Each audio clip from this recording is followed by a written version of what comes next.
Today, we find out if this is my favorite image. I'll show off my incredible drawing skills. I'll share its story, and of course, break down its composition.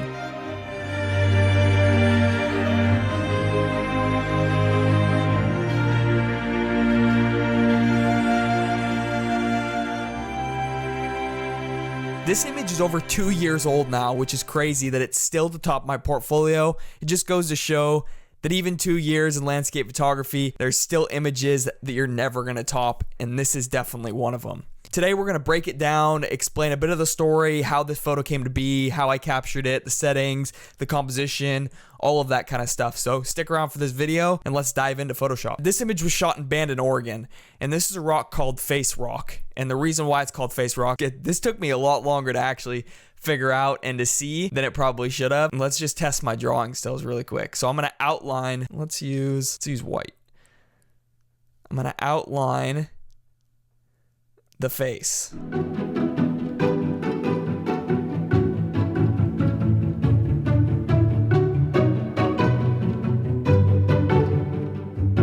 And there's the end of it. So you got the forehead, the nose, the mouth, the chin. How'd my drawing do? Doesn't really show much, does it? I think you can honestly see it better without the overlaying drawing. Anyway, so this rock called Face Rock is a very well-known rock on the Oregon coast. This was just like a typical morning shoot. I didn't anticipate much. I didn't know what the conditions were going to be like. Bandon's about a 4-hour drive from where I live, so it was just a gamble of I drove up there. Hopefully the conditions were good. If they weren't, I figured I'd find something. The morning started off pretty decent. I mean, there wasn't a whole lot. The clouds were a bit covered, and I didn't really see much. I think I got a single black and white image at the start, but other than that, there wasn't a whole lot going on. And then all of a sudden, the light completely and drastically changed. And all of a sudden, the light changed, the clouds changed, the sun poked out, and a rainbow appeared. And this is when I turned around and my jaw dropped.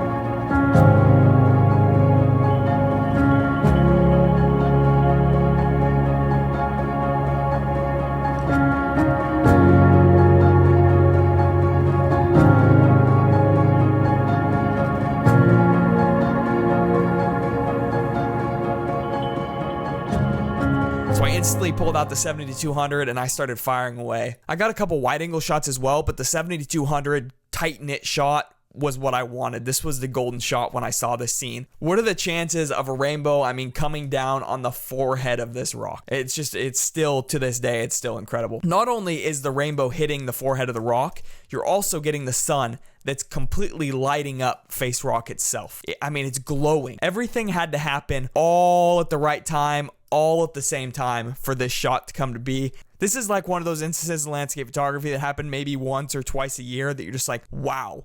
It makes all those other shoots and bad conditions and wasted drives and wasted times, all of that is worth it when you just have conditions like this. It makes you forget about everything else. So yeah, when this happened, I was completely shocked. I instantly pulled out my 70-200 and I literally started firing away. I shot rapidly, not only because I was worried this was going to go away, but also timing the waves. So there was a lot of exposures that I got that the waves were in different positions. I do believe that I like this one the best. This action right in the little corner, it's a small little touch, but I just think it adds a whole lot to the image, as well as this one. It also, you get the reflection of the rainbow in the water. Isn't that nuts?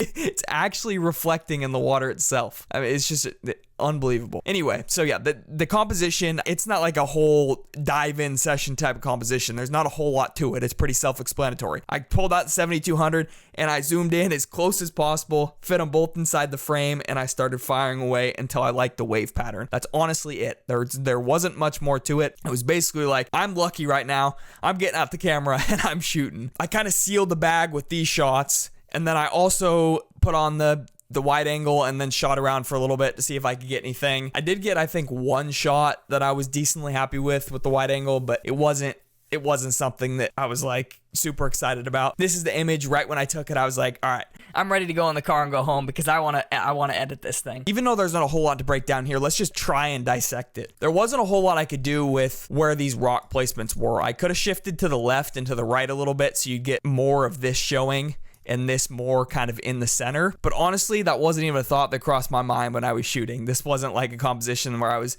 setting it down and I was like, all right, well, maybe I shift it over here more. Maybe I shift it up. This was like, all right, I'm capturing this thing and I'll move around slightly to try and get it to a good point. But other than that, there wasn't a whole lot that was really thought about. This is like one of those situations where you just let the conditions do the work for you. Honestly, it's kind of all blur, but these 3 pillars, there's not much you could do about it. Ideally, I would have wanted to probably shift over a little bit so this peak came maybe over here a bit more and it slid this one down just a tad, because I do feel like it's hovering on this side a little too much. But that doesn't mean that doesn't mean that this image is garbage and I'm not going to use it and all that kind of stuff. That's definitely not it. Those are small insignificant things that I'm just sitting here nitpicking because I can. When I was out in the field, that wasn't something that I was even thinking about. There's always going to be stuff in images, even my best images, that I'm like, damn it, I spent so long composing this scene, and then I get home, I'm like, God, why didn't I move it that way more?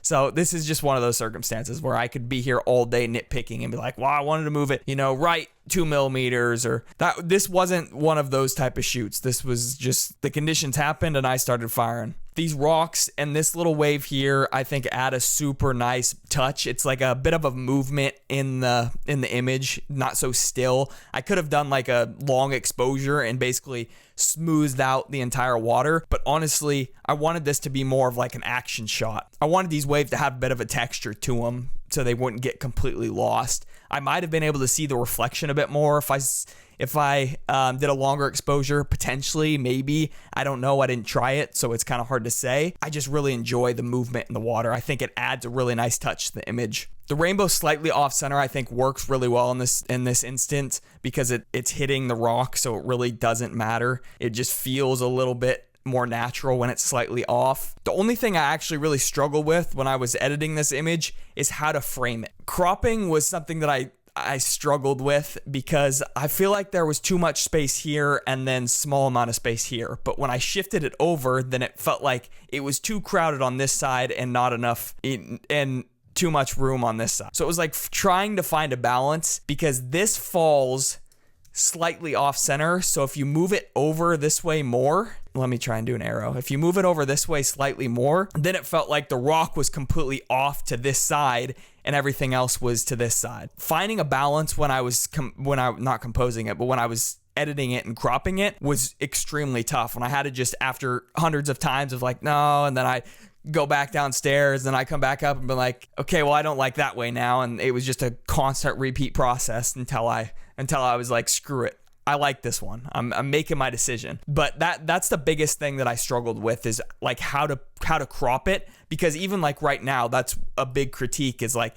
there's more room over here than over here, which if you look at both sides look like it's off, but if you look at the rock itself, it doesn't feel imbalanced. So that's what I'm saying. When I was moving it slightly over, then this thing was shifted over, and then I was like, oh, that's really crowded over there, and the rock seems like it's in a weird place in the frame. That was just a kind of a little thing that I struggled with as far as cropping it goes. Let's see, what else? In a perfect world, maybe the sky a little better, but I kind of like just a little bit of the doom and gloom. It's pretty blue over here, and then you get a little bit of more of a gray tone here. For the rainbow to happen, these type of things do happen. You get a little bit of cloud coverage and a little bit darker skies and stuff like that. So I think the light on the main rock really helps the vibrancy of this image. I feel like without it, it would feel a bit dull. If I wasn't here at this time and this morning, it wouldn't feel as lively. The really well lit rock makes the image. It grabs your attention. It feels like there's actually gold on this other side, or maybe this rock is the gold. I don't know. You'll have to figure that one out. So anyway, composition, that's it broken down. There's not too much to talk about. I just gripe for however long, minutes, about the things I didn't like about it. But what I do enjoy about it is the conditions. The conditions make this shot. And sometimes in landscape photography, that's the case. It's not always like trying to find something and trying to squeeze something out of a composition. It's just showing up and crossing your fingers and saying, please have good conditions. and I think I might have done that this morning. In these type of circumstances, it's out of your control. It's pulling out the camera and shoot, damn it. That's all it is to it, is frame up a decent composition, don't screw that part up, get it sharp and in focus, and the rest of it, well, I mean, look at the detail on this thing. Oh, it's so nice. You even get the green moss and see, I'm just distracted. One of these days, what I plan to do is get a massive print of this, like a metal would be ideal. Just a huge, massive metal print, and that is definitely my goal. And if I do that, I'm definitely going to be posting a video and showing it in real life. But anyway, yeah, that's the composition broke down. That's a bit of the story. It was in Bandon Beach. It was the morning. There wasn't a whole lot as far as before this. It was kind of just dud conditions. I was shooting black and white images before this until this scene happened. What else? I think then mostly that's it. Yeah, I think that's it. I'll put the settings on the side here so you can dissect the settings a bit more. I also just noticed, like, could this be the eye? I don't know. Like, this looks like the eye socket, but no, I think that's too far down to be the eye. I think I've stared at this thing way too. And I forgot the most important piece. This little bird, the little seagull that's sitting on the top of this peak. It's really small in the grand scheme of things, but I think honestly it adds wildlife into the scene that makes it look like it's not some AI generated image. I promise you. This is a real photo that I took. The only thing I had to do was erase some dust spots because I hadn't cleaned my sensor before this. This is probably, to answer the question at the start of the video, this is probably hands down one of my favorite images. Not as like artistic or compositional, not from that side of it, just from just a hands down best conditions, just best overall atmosphere in general. If you factor in conditions, atmosphere, feeling when I was shooting it, the rush that I got from photographing this, I would say this is probably my favorite image. It's not compositionally, it's not my favorite image. I have plenty of images that I spent a lot of time composing that I'm super happy with, that I absolutely love. From just a condition standpoint, this has got to be one of my favorites because you don't get conditions like this very often. I mean, it's been 2 years, and prior to this, I'd never really witnessed conditions that made my jaw drop. I'm constantly at waterfalls and they're drop dead gorgeous, but you don't get the same sense when stuff like this happens. When you get a rainbow hitting the main subject, the reason why you're at Bandon Beach, it lights up with gold. I mean, it's just crazy. It's just insane. So that's it for this video. I just kind of wanted to explain this photo and what I liked about it.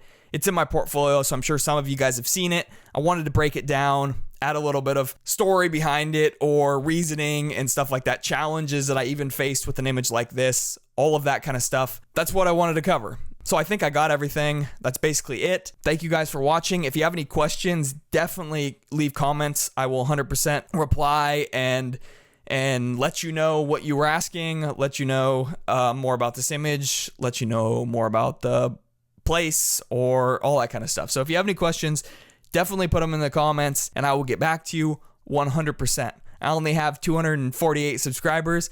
I think I can manage replying to comments. So I appreciate it. Thank you guys for watching and I look forward to seeing you soon.